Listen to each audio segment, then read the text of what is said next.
नमस्कार, times now Navbharat पर देश के सबसे पसंदीदा डिबेट शो राष्ट्रवाद में आपका स्वागत है। आपके साथ मैं हूं राकेश पांडे। राष्ट्रवाद यानी देश से बढ़कर कुछ भी नहीं। मोदी का 47 प्लान, पूरे विपक्ष में कोहरा। एक तरफ देश फर्स्ट तो दूसरी तरफ जाति की लहर। आज देश की पहली आदिवासी महिला राष्ट्रपति ने बजट से पहले अपना अभिभाषण दिया तो मोदी सरकार की तारीफ करते हुए इसे साहसिक फैसले लेने वाली सरकार करार दिया। राष्ट्रपति द्रौपदी मुर्मू ने कहा कि एक और देश में नई आधुनिक संसद का निर्माण हो रहा है तो दूसरी ओर भव्य राम मंदिर का निर्माण भी जारी है। देश को गुलामी के प्रतीकों से मुक्ति मिल रही है तो मोदी सरकार 3 तलाक, 370 और सर्जिकल स्ट्राइक जैसे साहसिक फैसले भी लेती है। लेकिन इन सबसे उलट विपक्ष बौखलाहट में दिखाई दे रहा है। 2024 से पहले विपक्ष जाति कार्ड के सहारे मोदी सरकार के मोमेंटम को डिरेल करना चाहता है। इसीलिए रामचरितमानस को कुछ नेता दलित और राम विरोधी किस तरीके से स्वागतम शालिग्राम और हाथ जोड़कर लोग सड़कों के किनारे खड़े हैं और जहां जहां से शालिग्राम शिलाएं गुजर रही हैं वहां वहां से उनको स्पर्श कर उन्हें प्रणाम कर लेना चाहते हैं, एक झलक पा लेना चाहते हैं। जिन शालिग्राम शिला पर प्रभु राम का बाल विग्रह तैयार होगा और इस भव्य मूर्ति को भव्य राम मंदिर में विराजित किया जाएगा।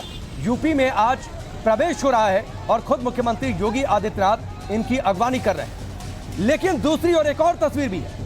कुछ दलों के कुछ नेता रामचरितमानस पर सवाल उठाकर हिंदुओं को जातियों में बांटकर 2024 से पहले माहौल को अपने पक्ष में कर लेना चाहते हैं। राष्ट्रपति मुर्मू के संबोधन से पहले पीएम मोदी ने संसद के बाहर विपक्षी नेताओं को लेकर इशारों में क्या कुछ कहा, यह भी आपको आज सुनना चाहिए। कि मकसद रहा है, एक ही मोटो रहा है, एक ही लक्ष्य रहा है और हमारी कार्य संस्कृति के केंद्र बिंदु में भी एक ही विचार रहा है, इंडिया फर्स्ट, सिटीजन फर्स्ट। सबसे पहले देश, सबसे पहले देशवासी, उसी भावना को आगे बढ़ाते हुए ये बजट सत्र में भी तकरार भी रहेगी लेकिन तकरीर भी तो होनी चाहिए। तो प्रधानमंत्री की इन बातों के कई मायने हैं, एक तीर से कई निशाने हैं। राष्ट्रवाद में जिन सवालों पर चर्चा आगे बढ़ने वाली है, सबसे पहले उस सवालों पर नजर। पहला बड़ा सवाल ये कि प्रधानमंत्री का विकास पथ और विपक्ष का बांटो पथ, क्या इसी तरीके से विपक्ष आगे बढ़ेगा? सवाल यह भी कि मोदी का कॉन्फिडेंस बहुत ज्यादा हाई है, विपक्ष क्या इसीलिए बौखलाहट में है? सवाल यह भी कि स्वागतम शालिग्राम जिस तरीके से लोग सड़कों के किनारे आज दिखाई दिए हैं, लेकिन रामचरितमानस पर विपक्ष का संग्राम दूसरी ओर क्या कुछ कहता है? सवाल यह भी होगा कि बिखरा हुआ विपक्ष मोदी से आखिरकार कैसे मोर्चा लेगा? चलिए आपका परिचय आज के मेहमानों से करवाते हैं। राजीव जेटली हमारे साथ जुड़ रहे हैं, भारतीय जनता पार्टी के नेता और प्रवक्ता। सैयद रिजवान अहमद अब से थोड़ी देर बाद हमारे साथ जुड़ेंगे।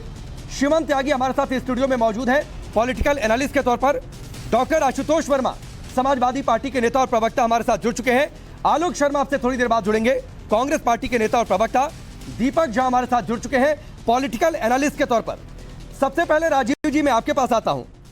जिस तरीके से आज राष्ट्रपति ने कहा कि नई संसद भवन का निर्माण और भव्य राम मंदिर का निर्माण, तो मान लें कि 2024 से पहले यही एजेंडा है और इसी तरीके से बीजेपी चुनाव में जाएगी।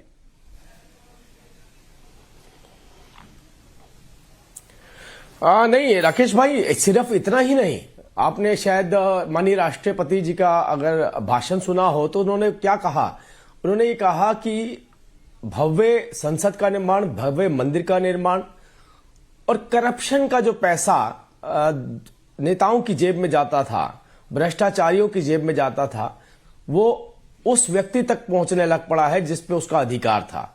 करप्शन के माध्यम से जो वेलफेयर का पैसा नेताओं की जेब में जाता था वो अब उन तक पहुंच रहा है जिनके ऊपर उनका अधिकार था। ये देश के अंदर सबसे बड़ा बदलाव हुआ है। दूसरा बदलाव जो देश के अंदर हुआ वो ये कि देश के प्रधानमंत्री के ऊपर देश की जनता की अटूट आस्था है। वो आस्था ऐसे ही नहीं बनती है, उस आस्था के लिए तपना पड़ता है, पकना पड़ता है। उस आस्था के लिए पारदर्शिता चाहिए होती है, उस आस्था के लिए डिलीवरी चाहिए होती है, उस आस्था के लिए एक भरोसा चाहिए होता है जो वो दे सकते हैं जनता को। तो ये जो बदलाव हुए हैं देश के अंदर, और इस बदलाव के साथ साथ जैसा आपने कहा भगवान राम के मंदिर का निर्माण, भगवान राम के मंदिर का निर्माण भारतीय जनता पार्टी का एक वायदा था।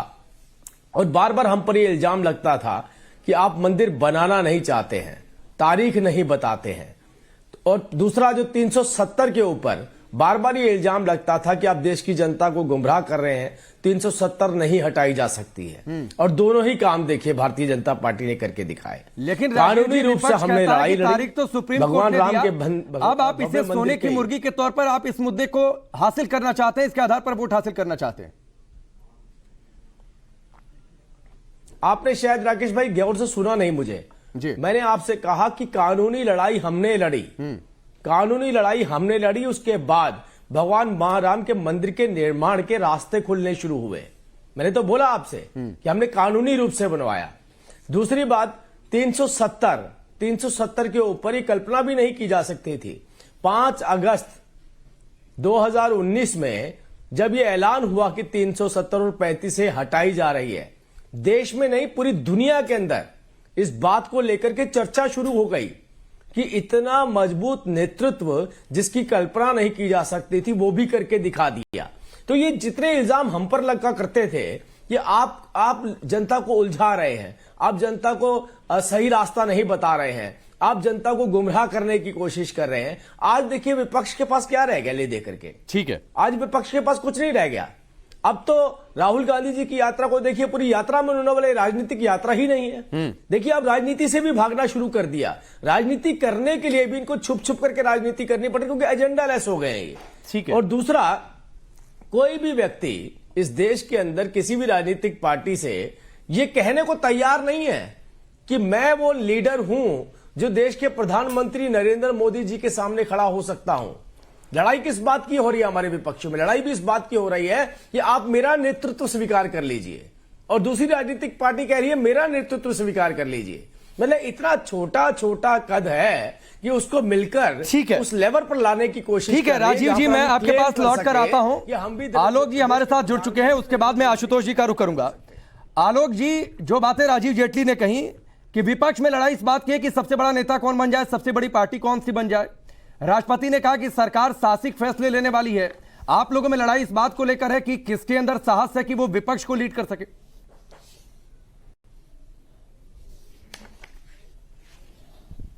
देखिए, मुझे लगता है कि आज का विषय जो है मूल तौर पर राष्ट्रपति महोदया ने जो पढ़ा भाषण, वो सरकार ने जो लिख कर दिया उन्होंने वो पढ़ दिया।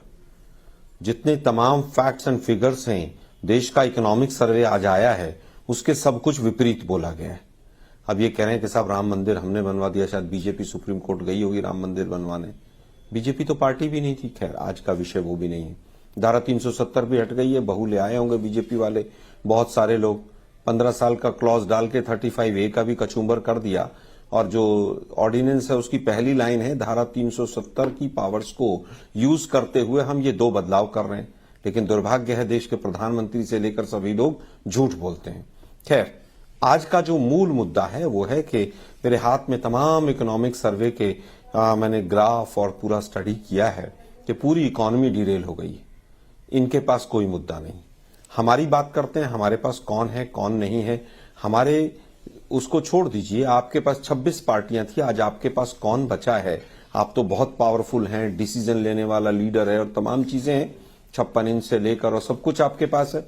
फिर भी जो 28 के करीब पार्टियां आपको 2014 से अभी तक छोड़कर चली गई, वो छोड़कर क्यों चली गई और क्या कहकर जाती हैं? वो हमेशा ये कहती हैं कि बीजेपी जो है तानाशाही करती है। जो 40-40, 50-50 साल से आपके पार्टनर थे, वो पार्टनर्स भी आपको छोड़कर चले गए। भारत जोड़ो यात्रा राजनीतिक नहीं थी लेकिन देश के लिए थी, ये इंपॉर्टेंट है, और उसने अपना मकसद हासिल किया है, ये भी इंपॉर्टेंट है। और यही कारण है कि पूरी तरह से बीजेपी बौखलाई हुई है, डरी हुई है। अरे 5 लाख करोड़ रुपया आपके व्यापारी मित्र ने देश की जनता का एक दिन में उड़वा दिया, और आप कह रहे हैं कि विपक्ष के पास मुद्दा नहीं है। एक दिन के अंदर आज भी सेंसेक्स गिर रहा है, आज भी उसी को ठेके मिल रहे हैं व्यक्ति को जिसने LIC और SBI का पैसा डुबो दिया, सरकार का पैसा और जनता का पैसा डुबो दिया। उसके बाद आप कह रहे हैं कि नहीं है मुद्दा। महंगाई किस चरम पर है? आज आपने इकोनॉमिक सर्वे पढ़ा है, पूरी की पूरी इकोनॉमी डिरेल कर दी है आप लोगों ने, पूरा गुड़ गोबर और हलवा बना दिया है उसके अंदर। किस तरह से NPS बढ़ रहे हैं बैंक के आपने देखा है, किस तरह से बैंकों की हालत खस्ता होती जा रही है आपने देखा है उस चीज को। आपने देखा है किस तरह से तमाम जो ग्राफ हैं उनको चालाकी से दिखाकर, और जिस तरह से बीजेपी करती है उसी तरह से आज इकोनॉमिक सर्वे लगता है बीजेपी के ट्रिक्स डिपार्टमेंट ने बनाया। आलोक जी, किस तरह से आज तमाम सोशल जो आलोक जी उसी इकोनॉमिक सर्वे में ये भी जिक्र है कि बेरोजगारी कम हुई है। उसी इकोनॉमिक सर्वे में ये भी जिक्र है कि 12 साल में पहली बार किसानों की कृषि क्षेत्र की हिस्सेदारी सबसे ज्यादा हुई है।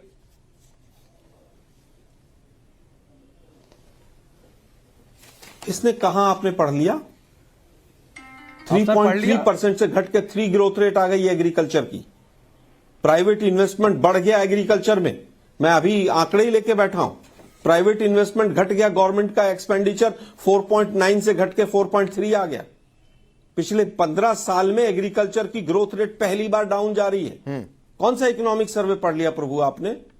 एम्प्लॉयमेंट की बात कर रहे हैं, मनरेगा में रजिस्ट्रेशन बढ़ गए, पूरा चैप्टर है जिसको मोदी जी कहते थे कि मनरेगा जो है वो कांग्रेस की विफलताओं का जीता जागता स्मारक है। आज मनरेगा बहुत अच्छा कर रहा है। आलोक जी, मैंने कौन सा इकोनॉमिक सर्वे पढ़ लिया? मुझे लगता है कि शायद इसका बेहतर जवाब राजीव जेटली जी दे सकते हैं। जी जी, जल्दी पूरी करिए, फिर राजीव जी जवाब आपको बेहतर दे देंगे, फिर मैं आगे। आप कह रहे हैं कि ग्रोथ रेट एग्रीकल्चर की बढ़ गई है, 3.3 से घटकर 3 आ गया है। क्या ये सच है कि नहीं है? प्राइवेट इन्वेस्टमेंट 3.5% बढ़ गया, गवर्नमेंट एक्सपेंडिचर 4.9 से घट के 4.3 आ गया। मैं केवल एग्रीकल्चर की बात कर रहा हूं। और पॉवर्टी के ऊपर इकोनॉमिक सर्वे साइलेंट है, एक शब्द नहीं बोल रहा है पॉवर्टी के ऊपर। पूरी तरह से देश के ऊपर 4 गुना कर्जा हो गया और सब लोग मोदीनामा पढ़ रहे हैं। एक्सपोर्ट दिसंबर में 12% गिर गया, 12% बैलेंस ऑफ पेमेंट का डिफरेंस। आप समझ रहे हैं कितना बड़ा डिफरेंस है? ठीक है आलोक जी, के ऊपर 2014 से 2022 तक 14 गुना कर्जा हो गया। ठीक है आलोक जी, मैं आता हूं। राजीव जी जल्दी से जवाब, फिर मैं आगे बढ़ता हूं। ये जवाब जल्दी राकेश जी नहीं दिया जा सकता क्योंकि इन्होंने बड़ा वक्त लिया था। मैं इसको सिलसिलेवार तरीके से बताता हूं। ग्लोबल कंज्यूमर कॉन्फिडेंस इंडेक्स की एक रिपोर्ट आई है। उस रिपोर्ट के अंदर बहुत सारे पैरामीटर्स, बहुत सारे, कोई एक आध नहीं, बहुत सारे पैरामीटर्स को लिया गया जिसमें बताया गया कि भारत उम्मीदों में दुनिया में तीसरे नंबर पर है। मतलब ब्रिटेन और अमेरिका से भी आगे है। ब्रिटेन और अमेरिका को भी हम पछाड़ चुके हैं, लेकिन उसको भी कैटेगराइज किया गया और उसमें बताया गया कौन कौन से इश्यूज हैं जिनको लेकर के 23 देशों की रिपोर्ट ली गई। 23 देशों की रिपोर्ट में पाया गया कि भारत के अंदर, इकोनॉमी में बता रहा हूं मैं आपको, इकोनॉमी में भी हम उच्चतम स्तर पर हैं। स्थानीय अर्थव्यवस्था की मौजूदा स्थिति के पैमाने पर भारत +22 पर है। मैं इसलिए बोल रहा हूं आपसे क्योंकि इतनी टेक्निकली जाना नहीं चाहता था मैं, पॉलिटिकल डिबेट थी। लेकिन उसके बाद आप देखिए वित्तीय हालात देखें तो भारत +23 पर है, दुनिया में तीसरे नंबर पर। पहले हम ब्रिटेन की बात करते थे कि हमने ब्रिटेन को पछाड़ करके हम 5वें पर है। अब इस इंडेक्स रिपोर्ट में हम तीसरे नंबर पर दिखाए जा रहे हैं।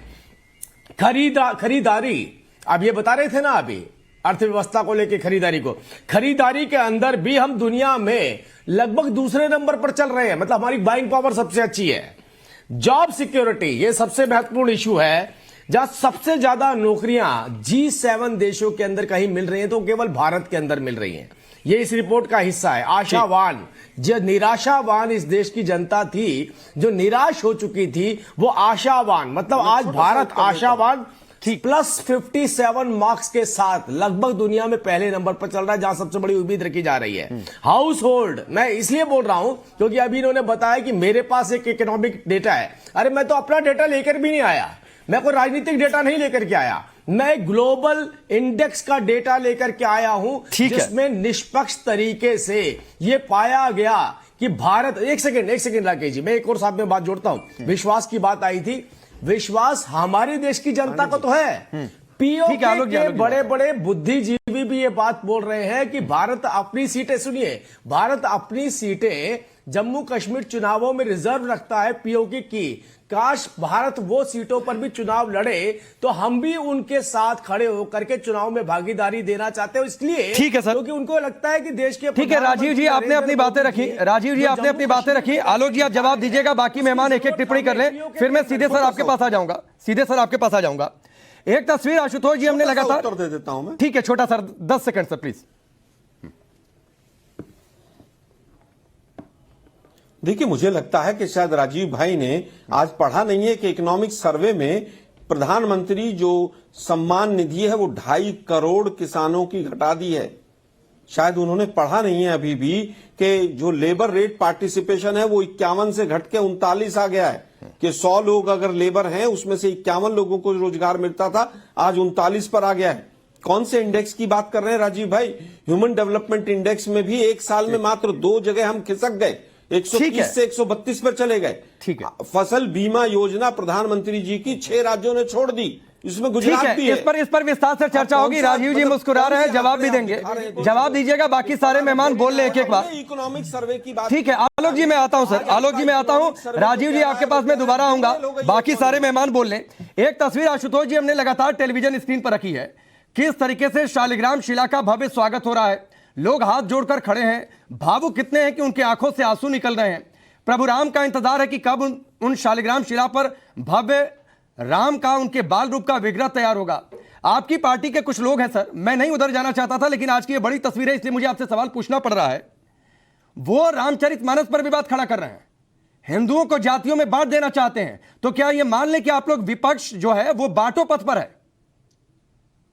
नहीं राकेश जी, देखिए आपने बड़ी अच्छी तस्वीर दिखाई और रामशिला का जो है शिलान्यास के लिए आ रही है, देखिए अच्छी चीज है, लेकिन जो भी भारतीय समाजवादी पार्टी ने उठाई है वो एक वाजिब बात उठाई। क्या आप भी यहाँ पर बैठ के इस बात की तकदीस करते हैं कि जो पंक्ति लिखी हुई है उसका जो भावार्थ दिया गया है वो सही है? अगर आप भी कहते हैं कि वो सही है तो ये बड़ी चिंता की बात है, क्योंकि ये वाकई शास्त्रार्थ करने की जरूरत है कि क्या समाज को जिसने पहले भी शूद्र को बांटा है, जिसने वर्ण व्यवस्था दी है, जिसने नारियों का अपमान किया है, जिसने ढोल के समान प्रताड़ना का अपमान किया है, अगर वो कभी भी किसी भी समय इतिहास में, मैं कहता हूं कि 15वीं शताब्दी में जब रामचरितमानस लिखी गई अकबर के समकालीन, उस समय जब तुलसीदास जी ने लिखी तो क्या उसका भावार्थ यही था? अगर ये भावार्थ यही था तो ये गलत है। और ऐसे नहीं, वो भावार्थ सही कौन बताएगा? कौन बताएगा? आशुतोष जी, वो स्वामी प्रसाद मौर्य बताएंगे, आशुतोष बताएंगे, मैं बताऊंगा, या फिर कोई संत बताएगा? नहीं देखिए, कल हमने राम भद्राचार्य जी से बातचीत की थी, जगत गुरु से, उन्होंने असल उसका अर्थ बताया, जो स्वामी प्रसाद मौर्य का बताया वो अर्थ नहीं है। इसीलिए मैं बार बार कह रहा हूं कि आप लोग बांटो पथ पर है सर। नहीं, आपको लगता है यही तरीका एक बचा है 24 से पहले? बिल्कुल नहीं राकेश जी, असल में जब रामचरितमानस पढ़ी जाती है तो उसकी व्याख्या भी की जाती है, और व्याख्या सिर्फ तुलसीदास ने नहीं करी थी, व्याख्या जो है वो टीकाकार हनुमान प्रसाद पोद्दार ने किया था, और जो लिखा है वही तो हम समझेंगे। हर जगह आपके जगत गुरु तो नहीं बताने आएंगे, जो लिखा है उसके बारे में नहीं, हर जगह आशुतोष जी कोई बताने आएंगे, या फिर कोई राकेश पांडे आएंगे, या फिर कोई स्वामी प्रसाद मौर्य आ जाएंगे। राकेश जी, गीता प्रेस 100 सालों से हजारों और लाखों की तादाद में रामचरितमानस का हिंदी व्याख्यान निकालती है। आप कह दीजिए गीता प्रेस से ये गलत कर रही है? सैकड़ों सालों से, लाखों करोड़ों, कोई ऐसा नहीं बैठा है जिसके घर के अंदर एक रामचरितमानस ना रखी हो। मेरे घर के अंदर रखी है, आपके अंदर रखी है, आप पढ़िए। इसीलिए उस मानस को दलित और नारी विरोधी बता रहे हैं आशुतोष जी। मैं आता हूं सर, रिजवान भाई, एक तरफ स्वागतम शालिग्राम की गूंज है, दूसरी ओर रामचरितमानस पर संग्राम है सर, लेकिन आशुतोष जी कह रहे हैं हम हिंदुओं को एक करना चाहते हैं, बांटना नहीं चाहते हैं। जी शुक्रिया, जय हिंद, वंदे मातरम। देखिए 2024 से, यूं तो मैं पॉलिटिकल कमेंटेटर नहीं हूं, पर 2024 से पहले ये एक आखिरी एक हताशा का प्रयास हो रहा है मंडल और कमंडल के बीच में विवाद खड़ा करने का, जिससे कुछ पॉलिटिकल लाभ कुछ पार्टियों को हो जाए। पहली चीज, अभी साहब ने कहा भावार्थ। देखिए कुरान शरीफ की भी कुछ आयतों पे सवाल उठते हैं, आज रामचरितमानस की कुछ पंक्तियों पर, श्लोकों पर कुछ सवाल उठ रहे हैं। भावार्थ ना हम निकाल सकते हैं राकेश भाई, ना आप, ना कोई आज के युग का विद्वान, ना हमारी इतनी क्षमता नहीं है। हम जो धरातल पर देखते हैं वो ही हमारी किताबों का भावार्थ होता है। चाहे कुरान हो, भाई कुरान कटघरे में क्यों खड़ा है? कुरान बेचारा कटघरे में इस मारे खड़ा है क्योंकि कुरान की आयतों के दम पर आतंकवाद हुआ, जिहाद हुआ, तो लोग कुरान की आयतों में घुस गए कि पता लगाओ कुरान में क्या लिखा है, हदीस में क्या लिखा है। सवाल उठता है कि अगर कुछ रामचरितमानस में कुछ गलत लिखा है, चलिए मैं भी कोई ज्ञानी नहीं हूं जो कह दे नहीं बिल्कुल गलत नहीं लिखा है, क्या आज के भारत में ऐसा ही भारत चल रहा है जैसा लिखा है? आप ओबीसी की बात कर रहे हैं। अरे भाई, ओबीसी आज इस भारत में, राकेश भाई, कौन से पद पर नहीं है? हमारे प्रधानमंत्री ओबीसी, हमारे यूपी में मौर्य साहब को 2 बार मुख्यमंत्री ओबीसी, मुलायम सिंह यादव मुख्यमंत्री ओबीसी, उनके बेटे मुख्यमंत्री ओबीसी, मायावती बहन 4 बार मुख्यमंत्री, पूरे दुनिया में, पूरे देश में, राजनीति में आगे, व्यापार में आगे, आईएएस, पीसीएस, आईपीएस में आगे, सरकारी नौकरियों में आगे। तो सवाल उठता है, क्या अगर कुछ ओबीसी या दलित के बारे में कुछ गलत लिखा है तो आज क्या भारत उसी पंक्तियों पर चल रहा है? सवाल है नहीं चल रहा है। तो क्यों आप उस वाक्य में, भावार्थ में घुस रहे हैं जिससे आपको कोई पॉलिटिकल, कोई सामाजिक, कोई सांस्कृतिक लाभ नहीं होने जा रहा? ठीक है शिवम, क्या इसीलिए इन तकरीरों के बीच में तकरार खोजने की गुंजाइश है ताकि वोट बैंक हासिल हो सके, जो रिजवान भाई कह रहे हैं? देखिए, मैं बड़ी I want mince my words, बड़ी क्लैरिटी के साथ कहना चाहता हूं कि आशुतोष वर्मा ना ही तो कोई आजिल फाजिल आलिम है, ना ही कोई बहुत बड़े महान जो हैं रामभद्राचार्य जैसे संत हैं, ना ही इस देश में कोई उपाधि रखने वाले व्यक्ति हैं। तो इनकी रामचरितमानस पर कमेंट करने की कोई हैसियत नहीं है। और अगर ये अपनी रामचरितमानस पर कमेंट करने की हैसियत रखते हैं तो मैं इनसे कहना चाहता हूं कि सूरा नंबर 4 और आयत 101 को भी जरा कोट करें इस देश में, या फिर सूरा नंबर 9 आयत 123 को भी कोट करें। और जब आप ये करेंगे तो मैं समझूंगा कि आप इस देश में बैलेंस की बात कर रहे हैं। मेरे लिए कुरान सम्मानित है, मेरे लिए रामचरितमानस, बाइबल, सबको मैं एक ही स्तर पर रखता हूं। तीनों ग्रंथ या कोई और भी ग्रंथ है वो सम्मानित है, अपने को मानता हूं, बात खत्म। आपकी हैसियत नहीं है, क्योंकि आपको पता है कि आपकी जितनी भी उम्र है ना, वो घटकर मुझे लगता है मुश्किल से अब से 3-4 बाद वाली रह जाएगी। लेकिन आप रामचरितमानस को अपनी फीजिबिलिटी के हिसाब से कोट कर सकते हैं, क्योंकि आपको पता है कि आपको कुछ कहा नहीं जाएगा। अब आप मुझे एक चीज बताइए, ये बड़े मुस्कुरा रहे हैं इस समय कैमरा में देखकर। मुलायम सिंह यादव जी मुख्यमंत्री रहे इस प्रदेश में, रहे कि नहीं रहे? अखिलेश यादव जी तो बहुत नए नए रहे हैं, ऑस्ट्रेलिया रिटर्न है, पढ़ के आए हैं, बड़े ज्ञानी हैं। तो सर एक मिनट रुक जाइए, दीपक झा ने कुछ नहीं बोला, इंतजार कर रहे हैं, 20 मिनट हो चुके हैं। दीपक झा, ये आखिरी तीर है क्या जो चलाया है विपक्ष ने, समाजवादी पार्टी ने यूपी में? राकेश पांडे जी, बात विपक्ष की नहीं है, बात सत्ताधारियों की है। जो सत्ताधारी हैं, ये बात किस पे कर रहे हैं? विकास पे बात नहीं कर रहे हैं, रोजगार पे बात नहीं कर रहे हैं। राम और रामायण और हनुमान चालीसा, मैं तो कहता हूँ सारे स्कूल मदरसे बंद करवा दीजिए, हर जगह रामायण और हनुमान चालीसा पढ़ाइए। आईटीएन, इंजीनियर, डॉक्टर सब बंद कर दीजिए, कुछ इस देश को जरूरत नहीं है, सब भगवान राम सही कर देंगे। मैं तो कहता हूँ जहाँ पर कृपा राम की हो तहाँ पर कृपा करें सब कोई। अडानी को भी बंद कर दीजिए, सब बंद कर दीजिए, राम की कृपा होगी। ये भाजपा, रिजवान, शिवम त्यागी, ये सब क्या है? एक कालनेमी है। तो रामायण में लिखा है कालनेमी के जान न जाए निशाचर माया, कालनेमी के कारण आया। स्वामी प्रसाद मौर्य भाजपा से हैं क्या? जो कि सारे के सारे चीजों को भाजपा से हैं क्या? चाहते हैं। अरे सुन लो, मैं बीच में बोलता नहीं हूँ। सुन लीजिए शिवम, सुन लीजिए। बदतमीजी नहीं। रामायण के पहले भी राम थे, रामायण के बाद भी राम है। ये राम को सर्टिफिकेट देने वाले होते कौन यहाँ पे बैठ के कि राम पे आप सवाल नहीं? अरे तो कौन दे रहा है दीपक झा? प्रभु राम को सर्टिफिकेट कौन दे रहा है? रामचरितमानस को सर्टिफिकेट देने वाले खड़े हो गए और उनके लिए आपकी जुबान से एक शब्द नहीं निकल रहा। जिस रामायण में, जिस रामचरितमानस को सामाजिक समरसता के तौर पर देखा जाता है, और ये बात मुझे लगता है यहाँ पैनल पर बैठा हर कोई शख्स मानेगा, जिन प्रभु राम ने शबरी के झूठे बेर खाए, जिन्होंने निषाद राज को गले लगाया, वहां पर कहा जा रहा है कि वो दलित विरोधी हैं, और आप कह रहे हैं कि सर्टिफिकेट कौन दे रहा है? पांडे जी, आपको राकेश पांडे जी, आपको समझना पड़ेगा, रामायण को तुलसीदास जी ने एक भक्ति के भाव में लिखा है, और राम उनके आराध्य हैं, तुलसीदास के आराध्य हैं और सबके आराध्य हैं। अच्छा, अगर आपको रामचरितमानस गलत लिखी है आपके हिसाब से? वाल्मीकि रामायण भी पढ़ना पड़ेगा। नहीं, रामचरितमानस गलत है आपके हिसाब से? एक दलित व्यक्ति जो कि महर्षि बन गए, तो इस देश में दलित की भी पूजा हुई है, ऐसा नहीं है। इस देश को आपको बताने की जरूरत नहीं है। एक जो छद्म फैलाया जा रहा है भाजपा के द्वारा, एक गलत है। उल्टा नाम छद्म आप क्रिएट कर रहे हैं दीपक झा, छद्म आप क्रिएट कर रहे हैं, चूंकि आपने 1-2 शब्दों का इस्तेमाल कर दिया। मैं सीधे आलोक जी पर रुक करना चाहता था, लेकिन रिजवान भाई 15-20 सेकंड में आपका जवाब कालनेमी कह रहे हैं आपको। रुक जाइए दीपक जी, मेरे ही नहीं रुक जाइए सर, आपने बहुत समय लिया, मैंने बीच में कुछ नहीं बोला। रिजवान भाई आपका एक छोटा सा जवाब 15-20 सेकंड, फिर मैं आलोक जी सीधे आपके पास आऊंगा।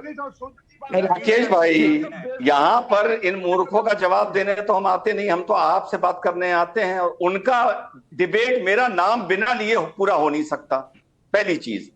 दूसरी चीज, यहां सम्मानित जो कांग्रेस के साथी हैं या सपा के साथी हैं, वो कोई भी दोनों हो, अरे चुप रहो यार, जो हमारे सपा के साथी हैं या कांग्रेस ने जिसको भेजा है, अरे ये बताओ मोदी जी क्या तानाशाही के तहत प्रधानमंत्री बने हुए हैं क्या, जैसे मुस्लिम देशों में बनते हैं, लोकतंत्र के तहत बने हैं ना? आप लोग टीवी पर बैठ के रोजगार, ज्ञान, महंगाई, अरे इसकी बातें टीवी पर क्यों करते हो? अभी आपने भारत जोड़ो यात्रा करी है, घर जाओ, ये बात जनता को समझाओ, जनता जब तुम्हारी बात समझ लेगी तो मोदी जी को यूं ही हटा देगी।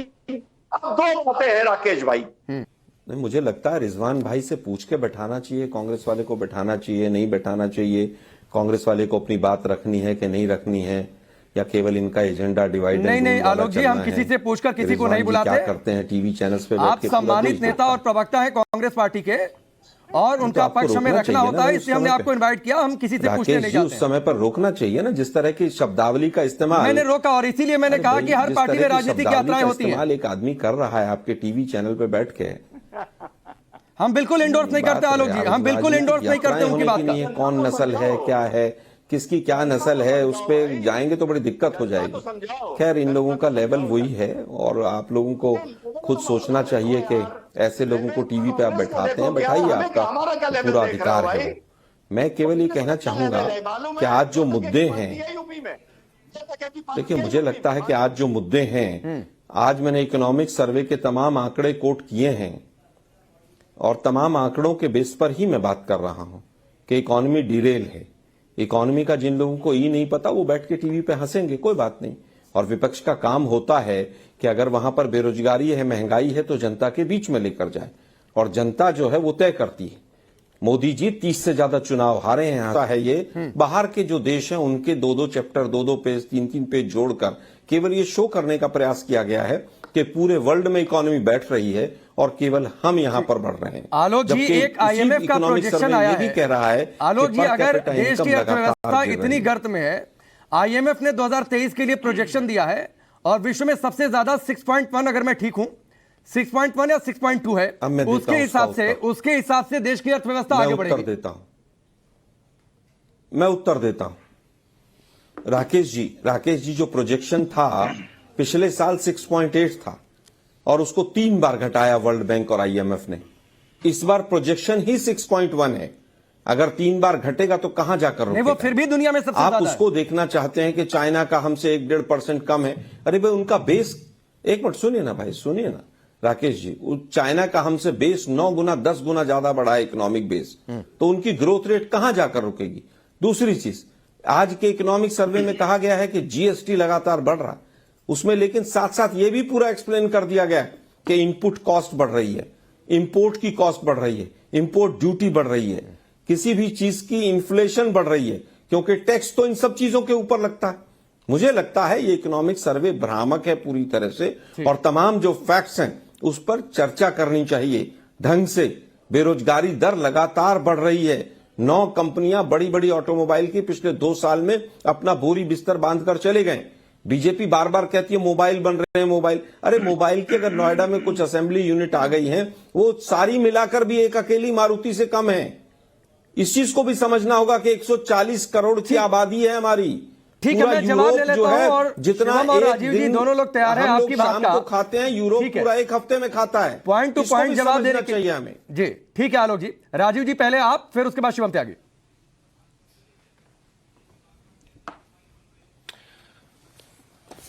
देखिए, मैं राजनीतिक तौर पे मैं समझ सकता हूं कि आलोक जी की मजबूरी है कि जो भी हमारा सर्वे है, जो भी हमारी उपलब्धियां हैं, उसको क्रिटिसाइज करें, उसके बारे में, उसके खिलाफ मतलब अपना झूठ लेकर के आए। लेकिन अभी एक पीछे भी रिपोर्ट आई है, इन्होंने तो अभी एम्प्लॉयमेंट की बात करी, पीछे भी एक रिपोर्ट आई है, और उस रिपोर्ट के अंदर बहुत साफ तौर पे बताया गया, ठीक है हम चुनौतियों से लड़े थे कोविड के वक्त पे, कि आज जो देश के अंदर जो नौकरियां पैदा हो रही हैं, जो नौकरियां पैदा हो रही हैं, वो हमने पिछले 4 सालों का जो रिकॉर्ड है वो भी तोड़ दिया है। इस महीने की बात बता रहा हूं मैं, इस और पिछले महीने की जो नौकरियों के अंदर बढ़ोतरी हुई है वो बहुत उल्लेखनीय है और उसकी चर्चा आज दुनिया कर रही है। खैर मैं उस बात में नहीं जा रहा, सर्विस सेक्टर बड़ी लंबी रिपोर्ट थी वो, लेकिन मैं एक बात में ये बात जरूर बोलना चाहता हूं कि देखिए बहुत स्पष्ट है कि देश के प्रधानमंत्री, देश की सरकार और सरकार की डिलीवरी, और जीएसटी की बात करी, जीएसटी की ग्रोथ तब होती है जब आपकी सेल बढ़ती है। एक्सपोर्ट हमारा बढ़ रहा है, हम दुनिया में आज 3रे नंबर पर शुगर के अंदर है, दूसरे नंबर पे ब्राजील के बाद सबसे ज्यादा गन्ना हम पैदा कर रहे हैं। और सुनिए बड़ी इंपॉर्टेंट बात, मेरे को एक कृषि से जोड़ के एक बात बोलना चाहता हूं कि आपने देखा होगा इस देश के अंदर ज्यादातर गन्ना किसानों के प्रदर्शन इस बात को लेकर के होते थे कि हमारा भुगतान नहीं हो रहा, और इस सरकार में, मोदी सरकार में 99.98% भुगतान हो चुका है। अब यह मुद्दा ही खत्म कर दिया गया है, यह मुद्दा ही खत्म कर दिया गया है। खैर एनीवे, हम ये कांग्रेस से अपेक्षा नहीं करते। मुझे लगता है कि राहुल गांधी जी तो इस बात को बोल चुके हैं कि मैं राजनीति नहीं करना चाहता, मैं यात्रा भी राजनीतिक नहीं निकालूंगा, क्योंकि उसमें बहुत सारे फेलियर्स हो जाते हैं, फिर राजनीतिक तौर पे उनका मजाक बनाया जाता है, क्योंकि मैच्योरिटी के साथ। वो तो आलोक जी ने भी यहां पर कही, राजीव जी, की ये यात्रा राजनीतिक नहीं थी। मैं तो बता ही रहा हूं ये यात्रा राजनीतिक हो भी नहीं सकती थी। आप केरला से लेकर के कश्मीर तक देख लीजिए, जितने भी लोगों से राहुल गांधी जी मिले थे उन सब ने कहीं ना कहीं या तो भारत को गाली निकाली थी, या हिंदुओं को गाली निकाली थी, या विकास में बाधा बने थे। इन सब लोगों से वो चर्चा करते करते आगे बढ़ रहे थे। तो भारत जोड़ो यात्रा तो कोई मैटर ही नहीं आता। और मैं दूसरी बात, कल कश्मीर में खड़े होकर के वो बोल रहे थे, ये सोचते नहीं होंगे कि अगर हमारे परिवार ने इस देश के टुकड़े ना किए होते तो मैं तो अफगानिस्तान बॉर्डर तक जा सकता था। ये सोचते नहीं होंगे कि मैं लाहौर से होता हुआ इस्लामाबाद तक जा सकता था। ये देखिए भारत जोड़ो यात्रा, और वो भी कश्मीर की भूमि पर खड़े होकर के कह रहे हैं जोड़ो यात्रा। ठीक है राजीव जी, मैं आता हूं। तोड़ा था वहां खड़े होके, आज आप मजबूती से खड़े हैं तो उसके पीछे की वजह भी देश के प्रधानमंत्री। ठीक है शिवम, आपकी बात। आलोक जी ने कहा ना कि ये जो यात्रा है वो राजनीतिक नहीं है। एक ट्विटर प्रोफाइल है Rahul Gandhi, this is the official account of Rahul Gandhi, member of the Indian national Congress. मुझे एक चीज बताइए, ये राहुल गांधी कौन सी पीठ के शंकराचार्य हैं? अगर ये पॉलिटिकल यात्रा नहीं थी तो कमाल की बात है, आपको कुछ मिलता नहीं है, आप इलेक्शंस में जीतते नहीं है, तो ये राहुल ये जो है ये यात्रा पॉलिटिकल नहीं थी। बहरहाल आप कह सकते हैं क्योंकि कवर करने के लिए कुछ तो करना पड़ेगा। अब रिपोर्ट्स पर आते हैं। आपने ग्रोथ रेट की बात कही तो इन्होंने कहा कि तीसरी बार में तो 6.2 आ गया है, और अगर 2 बार और बताना पड़ गया तो अगले साल की ग्रोथ कितनी हो जाएगी। मतलब इन्होंने पहले ही तय कर दिया कि अगले साल और नीचे हो जाएगी, क्योंकि बड़े इकोनॉमिस्ट हैं। अब आगे आ जाते हैं, कांग्रेस का और विपक्ष का एजेंडा है वो रिपोर्ट्स जो इस दुनिया में, माफ कीजिएगा, कुत्ता भी नहीं पूछता, उसको उठाकर ऐसे शब्द इनके लिए नहीं कह रहा हूं मैं, प्लीज आप इसको गलत किसी के लिए भी ऐसे शब्द ये इस पर्सपेक्टिव में ही नहीं, आप गलत नहीं, बिल्कुल बिल्कुल आप गलत सोच रहे हैं। मैं क्या कह रहा हूं आप सुनिए ना, हटा दीजिए शब्द को, आपको गलत लग रहा है, आप गलत है। मैं ग्लोबल हैप्पीनेस इंडेक्स नाम की रिपोर्ट को लेकर आए ये लोग। इन्होंने कहा कि श्रीलंका हमसे 38 पोजीशन ऊपर है। आज श्रीलंका का हैप्पीनेस इंडेक्स का हालत यह है कि वहां के राष्ट्रपति के स्विमिंग पूल में पूरा श्रीलंका नहा रहा है, और उसको लेकर इन्होंने 15 दिन प्रचार किया।